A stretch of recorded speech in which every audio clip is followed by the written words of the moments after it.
Revista Justiça. Debate. 12 dias após o ataque que matou 4 crianças no Centro de Educação Infantil Cantinho do Bom Pastor, em Blumenau, Santa Catarina, a escola voltou a receber os alunos ontem. A frequência desse modelo de violência tem aumentado no Brasil e tem causado preocupação nas escolas e nas famílias, sobretudo provocando discussões sobre o que motivaria barbáries como essa. Para falar sobre esse assunto agora, na visão sistêmica e também do direito de família, nós convidamos o advogado Flávio Grutti. Doutor Flávio, seja bem-vindo, bom dia. Bom dia, sempre uma honra estar contigo, Sérgio, às ordens. Também a advogada Silvia Grutti, muito obrigado por estar conosco, doutora Silvia. Bom dia, Sérgio, obrigada pelo convite. E a consteladora, educadora e palestrante Adriana Tosta. Adriana, seja bem-vinda, bom dia. Bom dia, Sérgio. Bom dia a todos os ouvintes. É um prazer estar aqui para falar sobre esse tema. E já começo justamente com a senhora, doutora Adriana. Quais principais questões que nós devemos considerar neste ponto da violência? Como o direito sistêmico não, né? Mas como esta questão que a senhora analisa, né? Como consteladora, como a análise a senhora faz sobre o que está acontecendo com as escolas? Sim, essas tragédias que a gente vem presenciando, antes de qualquer coisa, é preciso que a gente defina um pouquinho e abra para o ouvinte entender o que vem a ser a visão sistêmica nesse contexto, né? Então, quando a gente olha para um indivíduo dentro da visão sistêmica, a gente não está olhando somente para ele. A gente está olhando para além do que ele mostra. Ou seja, a gente está olhando para o sistema também ao qual ele pertence. Atrás de uma apresentação aparentemente individual, ele traz consigo também algo que a gente precisa ver além. Então, isso significa dizer que você começa a se questionar de que estrutura familiar essa pessoa vem.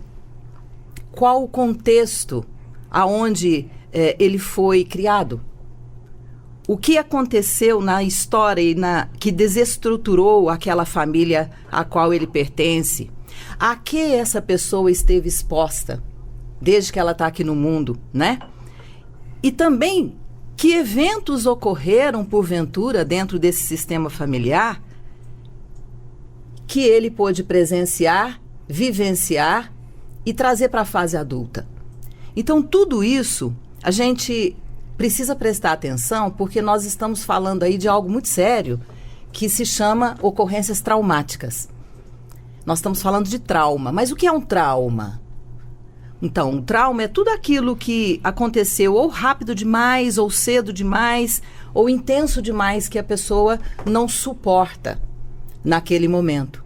Então, ou ela congela, ou ela parte por uma atitude mais ofensiva, ou ela foge das situações onde tem dor, né? E ainda assim, a gente tem que pensar também que vai ocorrendo em situações onde tem ocorrências dramáticas em sistemas familiares, a reprise desses traumas. E o que seria essa reprise? A reprise seria uma repetição de um trauma sobrepondo o outro. Não é apenas um trauma isolado, mas é uma ocorrência que não demora muito, tem uma nova ocorrência, depois outra ocorrência. Então, é como se fossem decalques de traumas. Mesmo sendo por outras pessoas, é isso que a senhora está dizendo? Mesmo por outras pessoas ou dentro do próprio contexto familiar. Muitas vezes são crianças que vieram ali de famílias completamente desestruturadas. Então, o trauma começa ali dentro de casa, no próprio sistema onde a pessoa vive.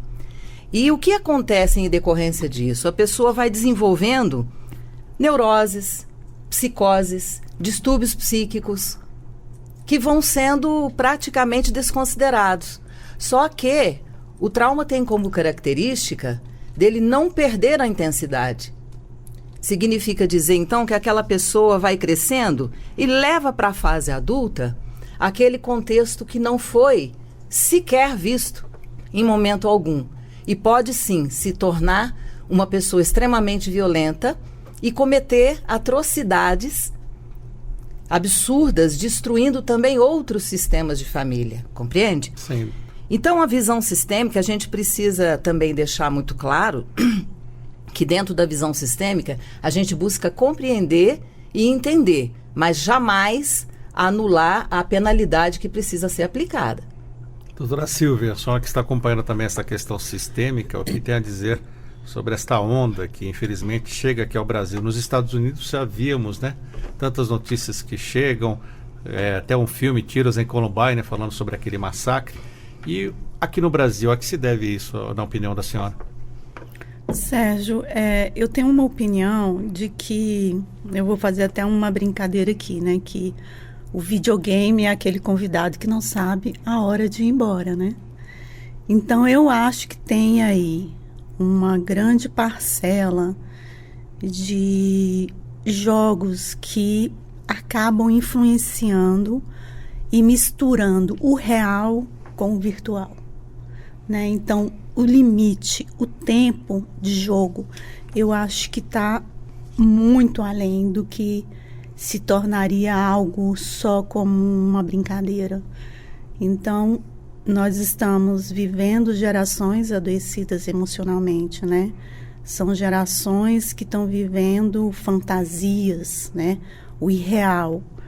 Então, eu acho que está precisando mais de um olhar, né? Um olhar ali mais fino dos pais. As crianças, né, precisam desse olhar, né? Quem é pai hoje tem que ter essa responsabilidade, tem que ter esse contato, tem que ter o aconchego, passar a segurança para o filho, porque senão ele vai se isolar, ele vai para outras tribos e aí nós estamos fabricando pessoas adoecidas emocionalmente. Sim. Doutor Flávio, vamos falar sobre o direito de família. O que podemos falar nesta situação que estamos acompanhando? Distúrbios familiares que acabam chegando até ao senhor como especialista em direito de família? Sim, é possível detectar, Sérgio. Primeiro, o advogado que se dedica à área de família, ele não pode ter uma atuação igual ao dos demais advogados, por exemplo, que são apenas contratualistas. Não que seja mais ou que seja menos. Acontece que o advogado de família, quando ele recebe a primeira vez o cliente, ele tem que ter a certeza de que aquele sujeito que está na sua frente, ele de alguma forma se sente fracassado. Porque ninguém casa para separar. O projeto de casamento é até que a vida os separe. Entretanto, até que a morte. Até que a morte, né? Mas o que acontece, Sérgio? O casamento é finito. Ele não é infinito se ele não for semeado. Então, tem aquela sensação de fracasso. O que o advogado familista tem que fazer? Uma anamnese. A anamnese é você perquirir, investigar o passado. É um termo da psicologia, mas que nós também fazemos para ver o que trouxe aquele casal ou aquele indivíduo para a situação de divórcio. Porque o divórcio é uma rescisão antecipada de um contrato, concorda? Ninguém está preparado para isso e tem um monte de consequências. E à medida que nós vamos conversando com essas pessoas, nós conseguimos compreender aonde que está doendo mais.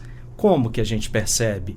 O movimento na cadeira, as pupilas dilatadas, a respiração fica diferente, o movimento das mãos, rodar a caneta, e quando chega no assunto filhos, não raramente você vê um suspiro, uma lamentação, os olhos ficam lacrimejando. E aí, olha só que curioso, Sérgio, quando a gente, por exemplo, no capítulo do divórcio vai falar sobre alimentos, a gente pede aos pais, coloquem por gentileza a relação de gastos da criança para que a gente possa fazer uma calibragem do valor que vai ser pedido. E sempre tem a terapia. Isso antigamente não existia. Então hoje você tem uma família com 3 filhos, por exemplo, no mínimo 2 estão na terapia. Os garotos, os meninos, os adolescentes estão numa geração deprê. Eu até ouço deles, doutor, o tio, eu estou tão depressivo como o Batman. A depressão do Batman, né? Que eles fazem uma analogia com o personagem. E aí nós percebemos que ali no ponto existe uma falha na aproximação com os filhos. Ali a gente percebe que existe um distanciamento entre os pais e os filhos. Os pais estão terceirizando a criação e estão também terceirizando a educação às escolas. E as escolas devem funcionar apenas como um complemento, Porque a educação básica, os princípios, o ambiente familiar é que vai ser fundamental para a formação do caráter daquela pessoa. Agora, jogam tudo para as escolas. As escolas não têm essa função. A gente tem que ver se a criança ou adolescente está com um comportamento estranho. Automutilação, excessivamente calado, excessivamente falante. Os extremos não são interessantes. E aí o que a gente começa a ver? Crianças e adolescentes com desapreço à vida. E para chamar a atenção de alguma forma, praticam a chamada violência demonstração, violência show, que é o que nós vimos em Blumenau.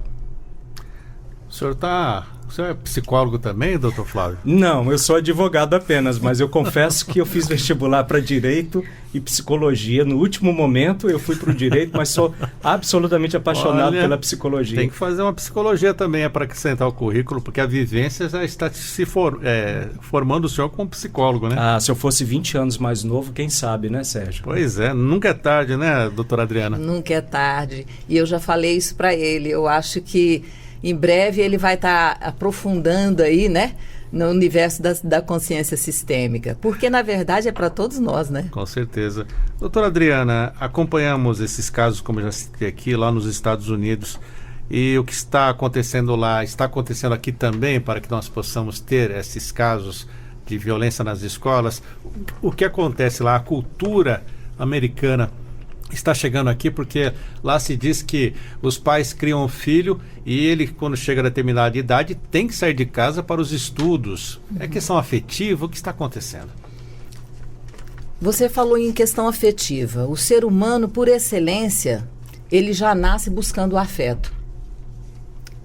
Por quê? Porque existe uma lei sistêmica muito clara e intrínseca, né, de todo ser humano, que é o pertencimento. Todo mundo precisa, de alguma maneira, pertencer. De qualquer forma, ele quer garantir esse lugar. E a lei sistêmica vem explicar para nós que esse lugar, cada um tem esse lugar certo na família. E a gente faz de tudo para defender esse lugar. A criança, desde cedo, quando ela chega ao mundo, ela já está procurando por esse afeto. E muitas vezes, os pais, conforme o Flávio acabou bem de dizer, não está disponível. Mas não está disponível por não querer. Muitas vezes os pais querem, mas eles não conseguem identificar qual é o seu, exercitar, eu diria, o seu papel como pai ou como mãe. Por quê? Porque existem algumas dinâmicas, Sérgio, dentro dos sistemas familiares que são mais fortes do que a própria vontade de querer ser pai ou mãe. Por exemplo, às vezes tem mãe ou pai que cresceu dentro de um contexto familiar, lá no sistema deles de origem, onde eles nasceram, aonde eles não tiveram a oportunidade de crescer, igual você acabou de bem de citar. Então eles se tornam pais infantilizados. Não conseguem ser pais dos filhos, ou seja, não assumem aquele papel. Até gostariam às vezes, mas não conseguem. Outras vezes eles querem ser filhos dos filhos. Como é isso? Explica isso melhor. Os filhos, quando percebem que o afeto não vem ou que o pai ou a mãe não está presente para eles, ele inconscientemente precisa crescer logo. O que é esse crescer logo? Buscar por si só, por si mesmos, né? Crescerem logo porque inconscientemente e por um amor inconsciente, eles querem suprir a falta dos próprios pais, dos pais deles. Então, inverte a ordem sistêmica. Quantos filhos a gente não conhece por aí que acabam, na adolescência, na fase adulta, se tornando pais dos pais em termos de atuação e de procedimento? Ah, minha mãe é muito imatura. Ah, minha mãe é muito fraquinha. Ah, meu pai nunca está presente. Essa é uma das falas que a gente mais escuta em consultório e em constelações quando a gente abre. Que é o quê? Meus pais não estiveram presentes para mim. Meus pais não tiveram a oportunidade de me dar aquilo que eu preciso. E muitas vezes eles até queriam, mas não deram conta. Então, essa imaturidade ou então essa inversão de papéis nos sistemas familiares provocam isso. E se a criança não encontra esse afeto, acontece fatalmente aquilo que a Silvia acabou de dizer. Ela vai buscar esse afeto em outros lugares. E muitas vezes lugares absurdamente desastrosos. Como é o caso do excesso dos games na internet, né? Porque elas precisam sentir que elas são vistas de alguma forma. Isso tem a ver também com a demanda, muito trabalho que esses pais têm hoje, doutora Silvia? Sérgio, demanda existe para todos, né? Até para os adolescentes nas escolas, né? Que cada vez puxam mais. Então, eu acho que a demanda não pode ser um fator ali determinante para que você possa ter um olhar mais apurado da situação dentro do seu lar, da sua família. Não pode. Então, tem que ser mais vigilante com relação a isso, ao olhar, né? Ao movimento do corpo. Eu digo que o corpo hoje ele não fala, ele grita, né? Você olha para as pessoas e vê as pessoas nas ruas desequilibradas emocionalmente, né? Então tem aquela fantasia da rede social, aquele mundo maravilhoso. Não é verdade. A gente está vivendo um mundo de ilusão. E aí quando você vai para a realidade, bate a frustração. E aí vem os problemas. Os problemas batem a porta. Doutor Flávio? Eu achei interessante esse ponto relativo à troca dos papéis. Então, por exemplo, hoje, Sérgio, o que mais causa divórcio, sem dúvida, são as crises financeiras. Num segundo momento, o que mais causa os divórcios é aquele relacionamento conturbado do marido ou da esposa com a família de origem, sogro, sogra, cunhados, etc. Em terceiro lugar, é a chegada dos filhos, porque nenhum casal está preparado para valer para a chegada dos filhos, porque ninguém casa para ser o segundo. Todo mundo casa para ser o primeiro. E por último, o que causa divórcio é a infidelidade. A infidelidade tem sido relevada a um plano secundário. Agora, o afastamento dos casais vem pouco a pouco. O desmoronamento da relação vem pouco a pouco com a inversão de papéis. Então, por exemplo, seu filho chegou, você começa a chamar a sua esposa de mãe. E a mãe e a esposa começam a chamar o marido de pai. E aí vira aquela confusão, está havendo uma troca de papéis. Cadê o homem, cadê a mulher, cadê o filho? E aí vem a crise, vem o divórcio. E aí, pasme, eu começo a perceber com uma força mais crescente crianças e adolescentes funcionando como mediadores de um processo de divórcio. Crianças de 8 anos que têm medo de dizer sim para o pai para não desagradar a mãe, e vice-versa. E eu vejo, então, aquelas crianças incorporando a figura de um mediador e de um conciliador, quando, na verdade, criança está no mundo para ser feliz e ser educado. Filho é filho, pai é pai. Então, essa inversão de papéis está ratificando a ideia de que hoje me parece fora de dúvidas de que as famílias estão doentes. Não há mais uma dedicação para as famílias. Eu sempre brinco que abaixo do céu, Sérgio, o que há de mais importante é a família. Não adianta você ser bem-sucedido profissionalmente se você é mal-sucedido na família. A melhor coisa do mundo é você voltar do teu trabalho para a sua casa e ter um ambiente saudável. Ambiente é tudo.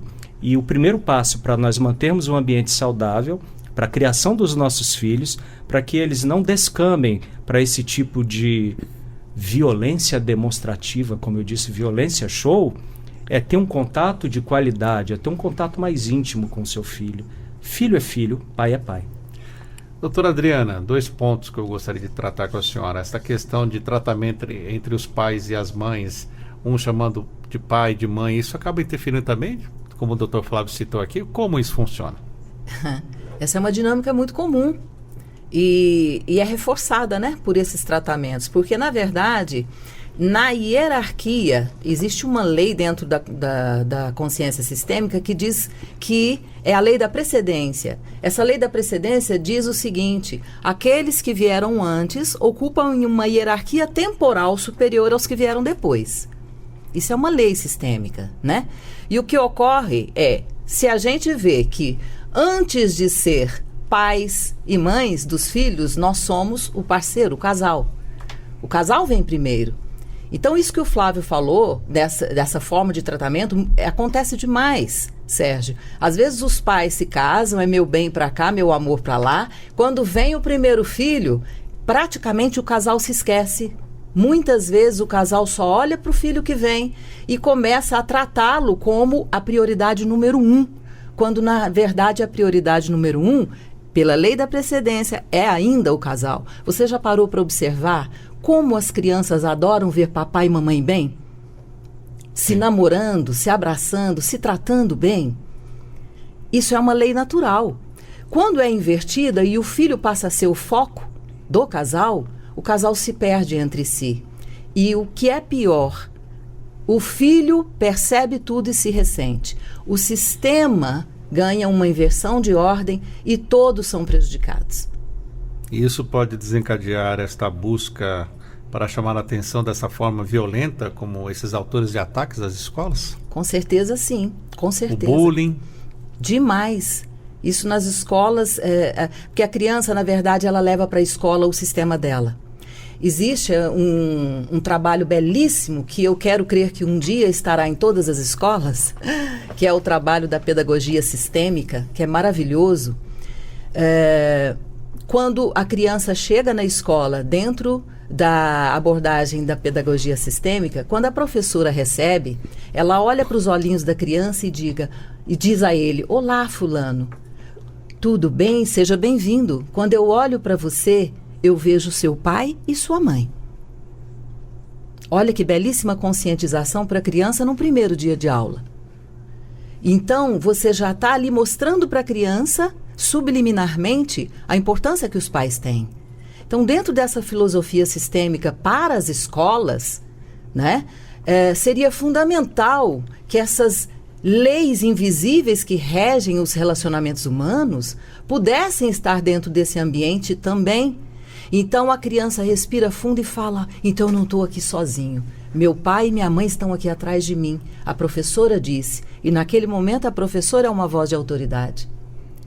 Então esse novo olhar, que é um olhar muito mais profundo, é preciso que ele alcance também as nossas escolas em níveis profundos de entendimento para fortalecer os vínculos familiares. Até esses dias fiquei sabendo um relato de uma professora que um menino pequeno, não sei, acho que 4, 5 anos, no primeiro dia de aula, pegou, chamou, desculpa o palavreado aqui, mas falou: oi, vagabunda. A que se deve isso? Na opinião da senhora, doutora? A filha, a aluna falou para a professora? Um aluno. Pois é. Um aluno pequenininho então, falou isso.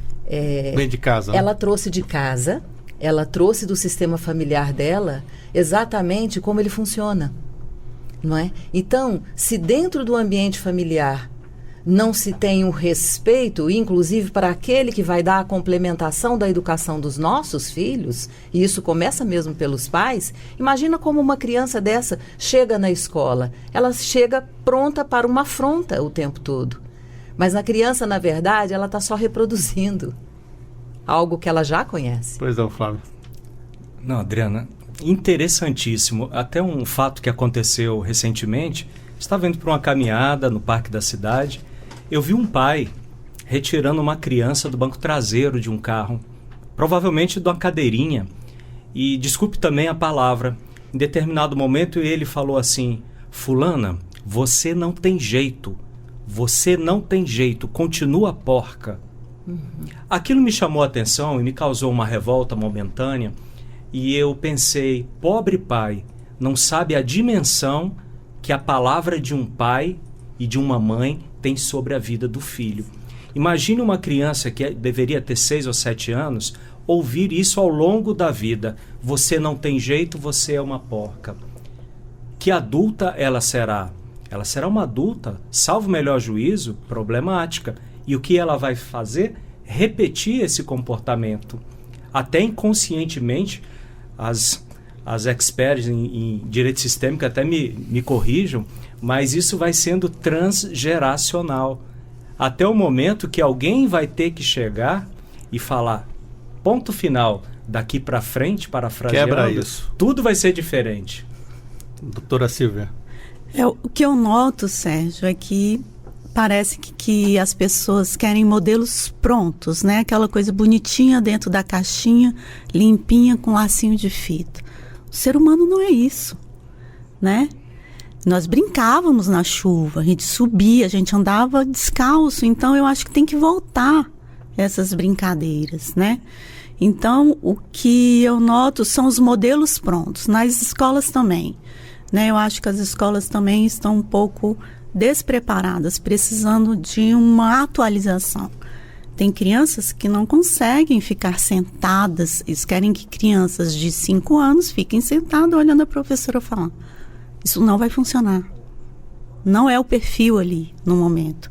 Então tem que se analisar um perfil também diferente nas escolas, de identificar qual é o momento que a criança vai ficar sentada e vai prestar atenção no que você está falando. Né? A gente notou muito isso, um exemplo aqui de vivência mesmo com meu filho. Na época da pandemia, as escolas ficaram online. Ele praticamente teve o estudo prejudicado. Ele não conseguia ficar ali 4 horas, 5 horas olhando para uma tela. Né? Não tem a interação ali. O ser humano precisa disso. O ser humano está sendo robotizado. O ser humano precisa ver gente. Precisa ter o contato visual, contato de toque, de emoção. Não só nos estudos, no trabalho, enfim. Em tudo. Na sociedade, ir a um culto religioso, à igreja. Olha, eu digo que a filosofia sistêmica, se ela for implantada assim, na escola, no trabalho, nas empresas, muita coisa vai mudar, porque você estuda ali um grupo, um relacionamento. As pessoas precisam de relacionamento. Doutora Adriana, pois não, Flávio. Eu achei interessante o que a Silvia falou. Hoje, por exemplo, nas escolas, o que se discute muito? O que está em voga depois de Blumenau? A necessidade de ter polícia armada nas escolas? É claro que tem uma banda da opinião pública que diz que não, a outra banda que diz que sim, deve ter. Eu nem vou entrar nessa discussão. Mas estão esquecendo do principal, da raiz. Qual que é a raiz? Uma coisa já foi dita. De repente, uma arrumação no sistema educacional. Mas a reorganização familiar é o que se afigura mais urgente, na minha opinião. Porque um pai e uma mãe, Sérgio, eles não devem, em casa, ser apenas gerentões ou xerifes. Tem que ser gestores, tem que ter o toque, tem que ter o eu te amo, tem que ter o abraço, tem que ter aquele tempo de qualidade. E por isso que as relações estão subvertidas. Recentemente, coisa de 3 a 4 dias, nós vimos uma reportagem, aqui em Brasília mesmo, o professor foi sentar-se na cadeira, chegou um aluno, era adolescente, puxou a cadeira para o professor cair. Eu sou advogado e também sou professor. E eu gosto, quando eu estou em sala de aula, de ser respeitado, porque, sobretudo, eu respeito muito os meus alunos. Mas imagine como pode um aluno puxar a cadeira para um professor cair. Tudo isso entra naquela fase, em menor grau, da violência demonstração, da violência show. Doutora Adriana, dentro desse contexto todo, né, já falamos de uma criança que ofende uma professora, um aluno que puxa a cadeira do professor. A que se deve isso? Tudo isso vem da família, então, podemos dizer? A família está falhando? Muitos alegam que trabalha o dia inteiro, não tem como ficar perto do filho. O que a senhora pode dizer sobre isso? Eu acho que nós estamos falando aqui não a respeito da quantidade desse afeto que a criança busca, mas da qualidade dele. Então, independentemente do pai ter ou não, da mãe ter ou não, o tempo que a criança precisa, porque que tempo é esse? É o tempo de cada um? Ou é o tempo daquele que é possível ter, né? A qualidade desse tempo. Porque como o ser humano é um ser relacional por excelência, a gente nasceu para relacionar, e essas trocas que nós estamos falando aqui, né? Como o afeto não vem da fonte originária, pai e mãe, há apenas o desvio para outras, é uma transferência de busca pela atenção, pelo ser visto, né?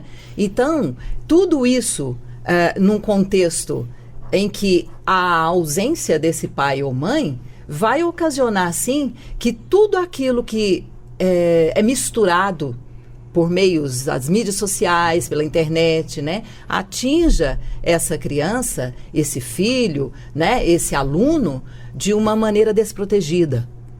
Porque a criança está ali aprendendo, a criança está ali absorvendo tudo que chega. E se não chega de uma fonte confiável, ela vai buscar efetivamente em fontes que não vão trazer um bom fruto para ela, um aprendizado real. E aí começam, então, todos aqueles jogos de manipulação que a internet tem, né? Hoje a gente vê, hoje nem é tanto Facebook, mais já tem Instagram e muitas outras coisas. Mas Discord, o que é o Facebook? Né? Tem um programa de comunicação Discord, que é a moda, né? É o discórdia, né? Que gera discórdia. E gera discórdia, exatamente. Nós vivemos num jogo de ocultar quem realmente eu sou. Quando você busca o Facebook, por exemplo, Facebook, o próprio nome já diz, né? Eu estou ali mostrando uma face. Que face é aquela que está sendo mostrada? Com certeza não é a minha real. É outra face para poder, de alguma maneira, ser visto e aprovado. Eu gostaria de voltar com a senhora mesmo a questão dos games. Os games realmente acabam deturpando a formação de uma pessoa? Eu acredito que sim, porque, mais uma vez, né, a aflição do ser humano, quando ela não é expressa e não é tratada, ela cria um desvio. E quando ela cria esse desvio, os jogos vêm como uma distração, ainda há pouco a Silvia falou sobre isso, mas é uma distração equivocada, desvirtuada e distorcida do que deveria estar sendo aprendido por aquela criança. A criança, ela é crente por natureza. Que é isso? Ela crê, ela acredita naquilo que é mostrado para ela. Muitas catástrofes com crianças demonstram isso, né? Então, como ela acredita e ela crê no que vem para ela, e se não tem um filtro antes de chegar até ela, como os games têm, não é? É claro que elas vão absorver ali como algo real. E aí se confunde uma realidade com uma fantasia. E elas entram e mergulham naquele mundo da fantasia e o desastre está feito. Doutora Silvia, pois a senhora falou de games, né? Voltando um pouquinho, né? Na questão dos games, né? Então, a gente tem que... Eu falei videogame, não tipifiquei o tipo de jogo, né? Então, o que eu tenho em mente? O limite ali é a chave, né? Hoje a gente tem até games educativos, né? Que ensinam línguas, outras coisas. Mas tudo sem o limite ali, que eu acho, fica fora do normal. Então, o que você vê? Questão da qualidade do tempo. Os pais hoje pegam os filhos finais de semana e ficam dentro do quarto. O menino fica dentro do quarto porque o pai está cansado a semana toda de trabalho. Eu quero descansar. Então, é mais fácil? É mais fácil deixar o menino no game. Aí eu vou ver meus filmes, vou fazer o que eu quero. E aí passa o dia, passa o final de semana a criança no jogo. Então, a qualidade de tempo ali com o seu filho está prejudicada. O game está influenciando de forma negativa, não está saudável, né? Então, outra coisa que eu observo também, às vezes você sai, vai para restaurante, cada um na sua ilha, cada um no seu programa. Olha o tempo de qualidade que você está perdendo. É 1 hora ali de almoço, 20 minutos que a comida vai vir. Conversa com seu filho, fala sobre coisa engraçada, conta uma piada. Então, esse tempo falta. Não falta, o que eu estou vendo ali, falta uma boa vontade de comunicação entre os familiares em si. Por exemplo, não levar o celular para a mesa em casa já é um exemplo, né? E quando ir para um restaurante também, não deixar fazer o uso. Então, assim, eu acho que é simples, é o começo.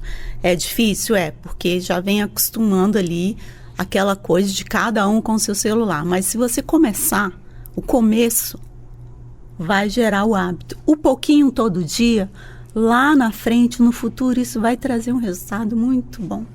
Como eu aprendi com o Dr. Marcos Bittencourt, ele fala que o celular são as piscinas infinitas, né? Que você só vai rolando, quando você vai ver, perdeu meia hora, 1 hora e não conversou com o filho, com a esposa, né, doutor Flávio? Ótima definição. Olha, Sérgio, inclusive eu até chamo a atenção para os nossos ouvintes. Observem os efeitos nocivos dos celulares no restaurante.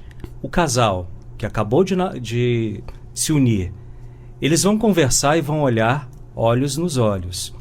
No segundo momento, quando já tem mais tempo de namoro, eles não vão se olhar olhos nos olhos. Eles vão olhar para os celulares e eventualmente vão mostrar uma foto para um ou para outro, ou um TikTok para um e para outro. E no terceiro momento, nem fotos eles vão mais mostrar. Cada um ficará na sua própria ilha, como a Silvia ressaltou. Assim são os filhos. Os filhos estão almoçando e, ao mesmo tempo, teclando, digitando.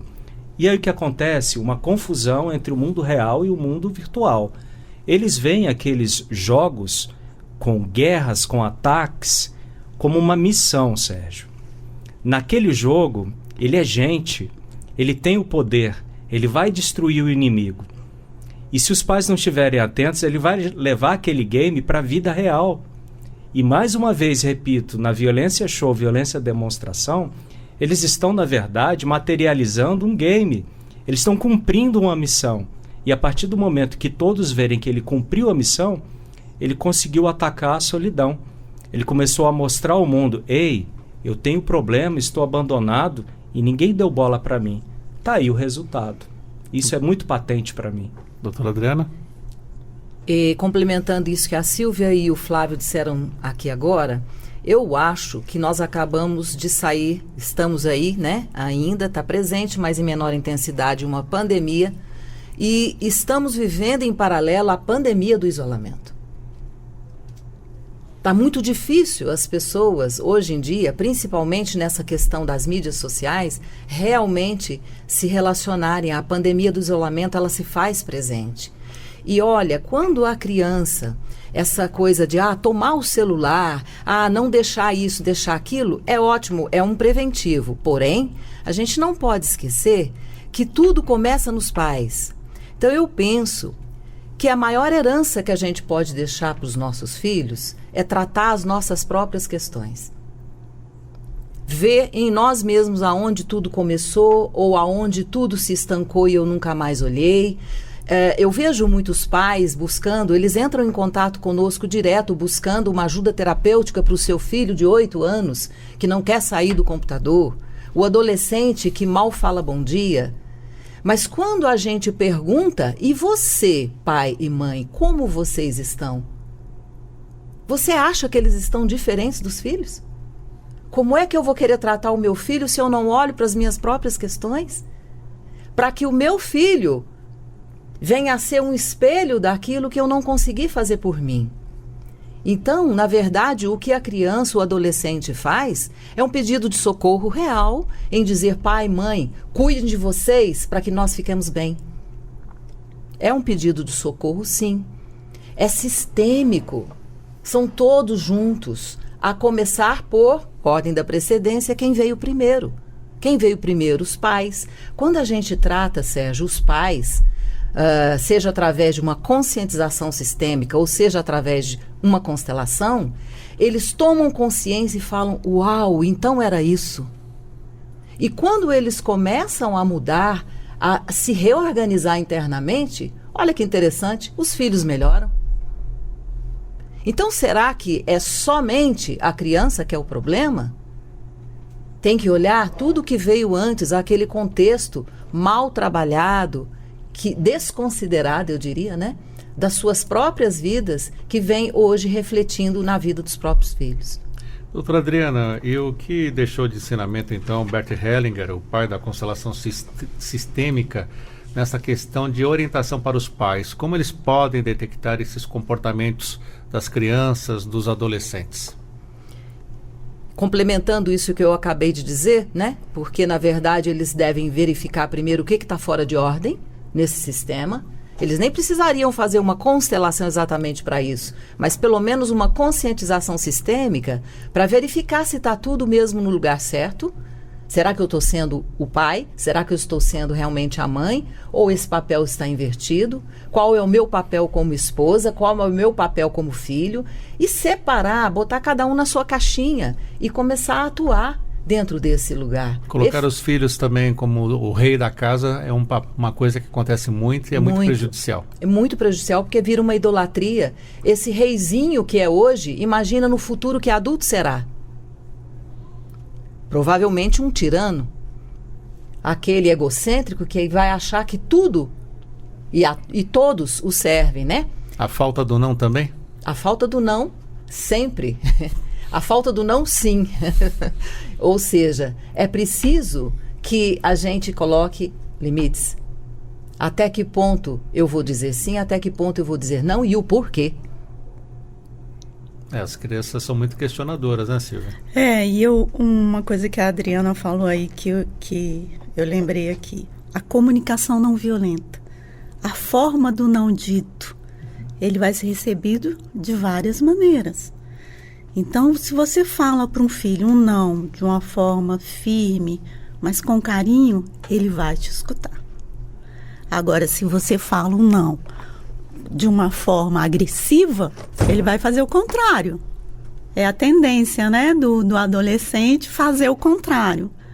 Mas se você chegar de uma forma doce, com carinho, ele vai te ouvir, né? Ele vai saber que ali existe um amor, existe uma troca. Você está preocupado, né? Ele tem importância para você.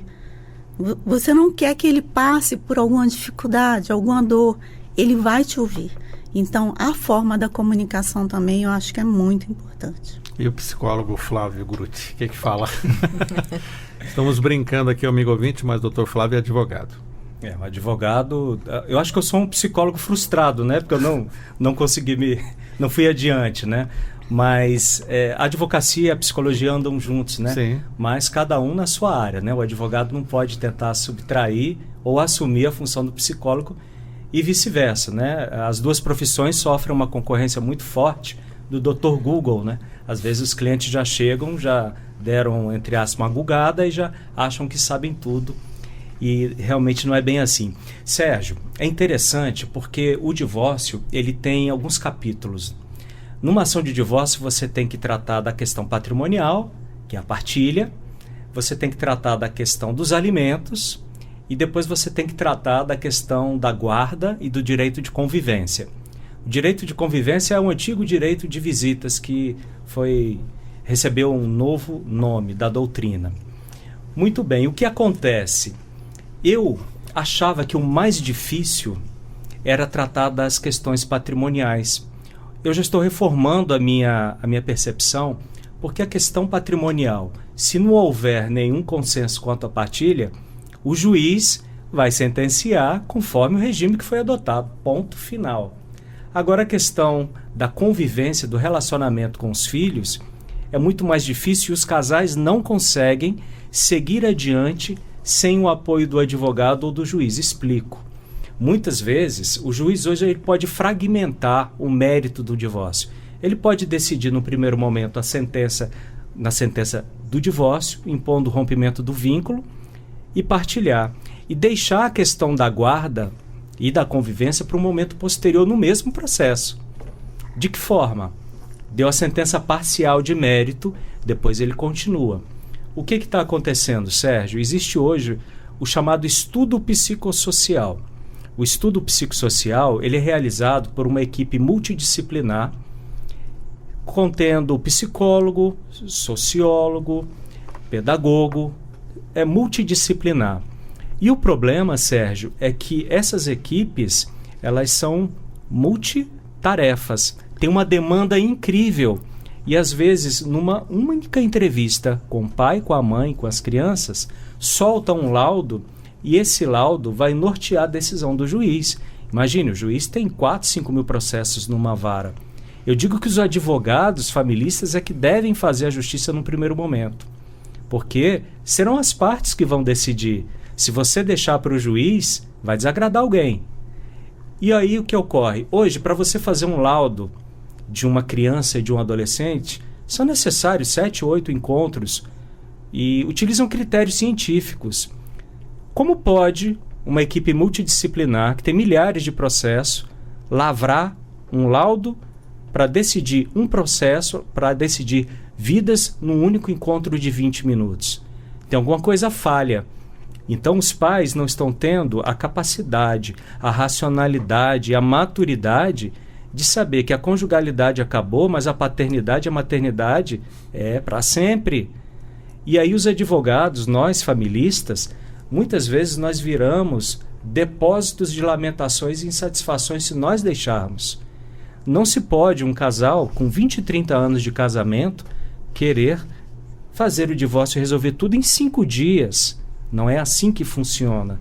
Nós não somos super-homens, nós somos apenas advogados e também temos os nossos problemas e cuidamos de vários casais ao mesmo tempo.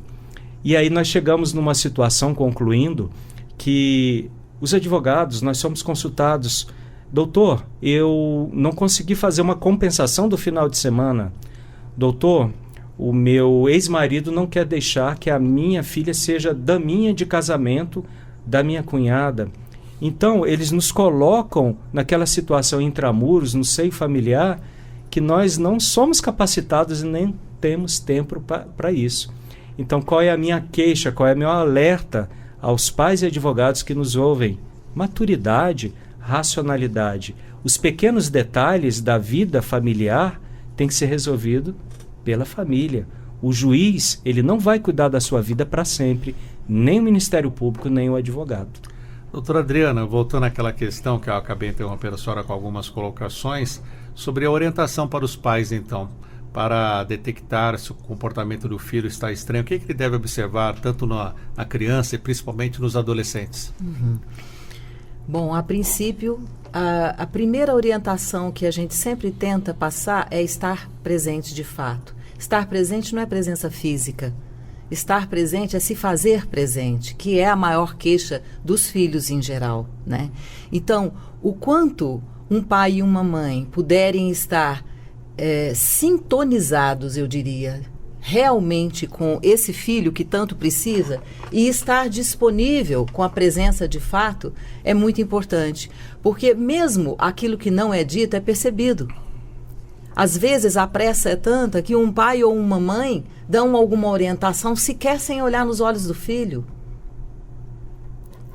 Sabe? Então é uma orientação vaga que vai entrar por um ouvido e vai sair pela outra na mesma velocidade. Eu gosto muito, Sérgio, daquelas histórias assim, que dizem ser ancestrais, os primitivos ancestrais, que são ditos como povos primitivos, mas que, na verdade, eles trazem profundos ensinamentos para a gente. Nas tribos aborígenes australianas, eles ainda mantêm, culturalmente, alguns aspectos da cultura que trazem para nós ocidentais aqui um aprendizado ímpar. Até o Dr. Flávio Gicovati, não sei se vocês conhecem, né? Um famoso médico psiquiatra que já não está aqui fisicamente entre nós. Ele contou essa história um dia aí que me deixou assim profundamente reflexiva, muito antes de eu trabalhar com a terapia sistêmica, né? Que a gente faz esse trabalho há 22 anos. Mas antes disso, isso me tocou, dizendo ele que nas tribos aborígenes australianas, os pais olhavam para os filhos e diziam um cumprimento. Esse cumprimento é Sawabona. E o filho responde Shikoba. O que significa isso? Sawabona é você é importante, eu te vejo. E o filho, respirando fundo, responde Shikoba, então eu existo. É existir, é sobre isso que a gente está falando. Então, quando a gente diz, eu vejo você, eu te olho nos olhos e você é importante para mim, o filho vai entender que ele realmente está aqui no mundo. Ele está aqui, ele existe e ele pertence. Então, o meu apelo, que eu diria assim, final aos pais, seria exatamente isso, se colocarem presentes de verdade, olhar nos olhos do filho e falar, oi filho, um bom dia acompanhado de um eu vejo você. Que você tenha um bom dia. O filho vai ganhar com isso um gás e uma confiança para ele poder lidar o resto do dia que a gente não faz ideia. É o sentir que esse pertencimento é real. E não simplesmente da boca para fora, com desdém ou um descuido, eu diria até. Então, existe a possibilidade, sim, dos pais se reeducarem para esse aprendizado. Nunca é tarde. Então, os pais não precisam se perguntar aonde eu errei. Não vamos preocupar com o erro, mas vamos preocupar com o aprender a fazer diferente. Sempre é tempo. Eu ainda reafirmo que o mais importante hoje é o pai e a mãe, ou aqueles que cuidam, se fazerem realmente presentes para os filhos. É a maior e a melhor forma, a mais efetiva da gente passar algo bom para as gerações que vêm depois. E as escolas, como devem se preparar para fazer esses diagnósticos dentro dessa visão sistêmica? Dentro da visão sistêmica já existe um trabalho bem bacana de algumas escolas já utilizam a visão sistêmica. Aqui mesmo em Brasília, nós, pelo menos há um tempo atrás, nós tínhamos esse aprendizado na escola Indy, lá do Lago Norte. Nós temos os aprendizados da escola Waldorf, né? Onde eles acolhem todos esses conhecimentos sistêmicos. E a ideia seria que, na verdade, os professores, e já tem muitos fazendo isso, viu? Os próprios professores buscando o conhecimento da pedagogia sistêmica para que eles possam levar para dentro das escolas esse novo olhar. Quiçá um dia a gente consiga, né, levar essa pedagogia sistêmica para todas as escolas aonde os nossos filhos possam um dia frequentar. Eu acho que muita coisa vai mudar a partir daí. Muito bem, nosso tempo já está acabando. Parto agora para as considerações finais. Os nossos convidados tratando hoje sobre a questão da violência nas escolas, dentro da visão sistêmica e também do direito das famílias. Eu começo agradecendo e partindo para a consideração final da doutora Silvia Grutti, advogada. Doutora Silvia, qual a mensagem final a senhora deixa para o nosso ouvinte? A mensagem que eu deixo é olhar mais para o que está do seu lado. Esse é o mais importante. Muito obrigado por estar aqui conosco. Obrigada.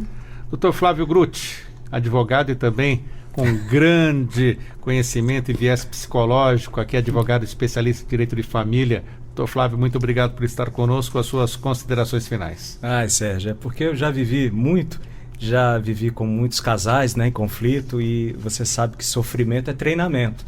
E a gente acaba, na visão empírica e também por participar de tantas famílias, aprendendo. A mensagem final que eu deixo é para que as famílias melhorem o ambiente dos seus lares. Ambiente é tudo, até no mundo corporativo. Melhorem o ambiente corporativo. Hoje em dia, você é melhor visto no ambiente se você não for um criador de conflitos, se você for um apaziguador, alguém que resolve problemas.